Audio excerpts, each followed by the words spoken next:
Vitamin B12. Vitamin B12, poznat još i kao kobalamin, je vitamin topiv u vodi, koji nam je neophodan za razne tjelesne funkcije, uključujući funkcije živaca, sintezu DNK i stvaranje novih crvenih krvnih stanica. Evo pregleda svega što trebate znati o vitaminu B12. Kemijska struktura. Što se tiče kemijske strukture, vitamin B12 ima složenu strukturu koja uključuje središnji atom kobalta i vitamin B12 spada u jedan od najvećih i strukturalno najsloženijih vitamina. Funkcija. Funkcija vitamina B12 u našem tijelu je u stvaranju crvenih krvnih stanica. Vitamin B12 je potreban za sazrijevanje naših crvenih krvnih stanica u koštanoj srži, a nedostatak vitamina B12 nas može dovesti do megaloblastične anemije, koju karakteriziraju velike nezrele crvene krvne stanice.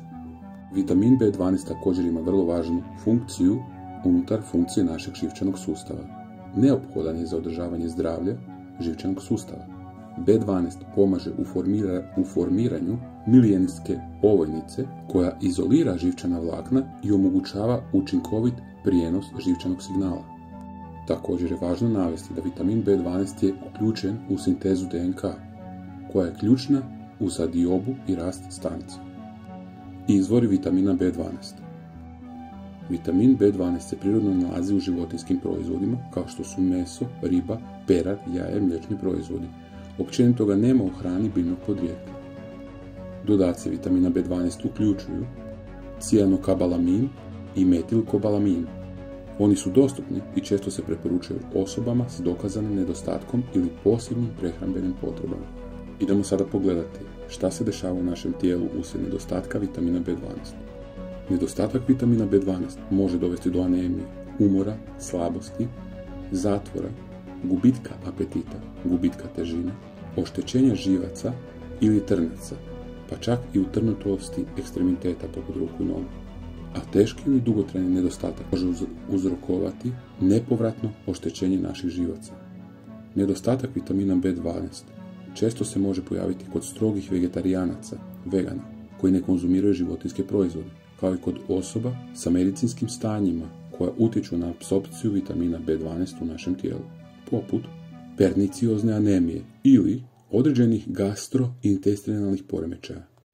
Kada gledamo u našem društvu koje su to rizične populacije, osobe s većim rizikom od nedostatka B12 uključuju striktne vegetarijance, starije osobe, osobe s određenim medicinskim stanjima kao što su Kronova bolest, čelijakije i atrofični gastroititis, i one koji su imali određene vrste operacija za smanjenje tjelesne težine.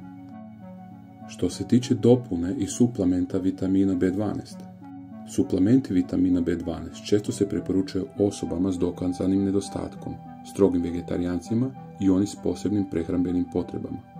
Oblik suplementacije cijanokobalamin ili metilkobalamin može varirati, ovisi o individualnim okolnostima svakog pacijenta. Otrovnost. Vitamin B12 nema poznat toksične povezanosti s vitaminom B12, budući da se višak količine obično izluču urinom. Interakcija vitamina B12 s drugim lijekovima.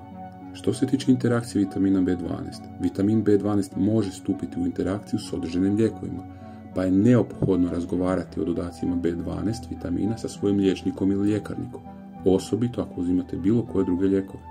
Hvala vam na vašoj pažnji. Bog! Sviđa vam se ovaj video? Biće ih još. Pretplatite se tu, na naš kanal. Besplatno je.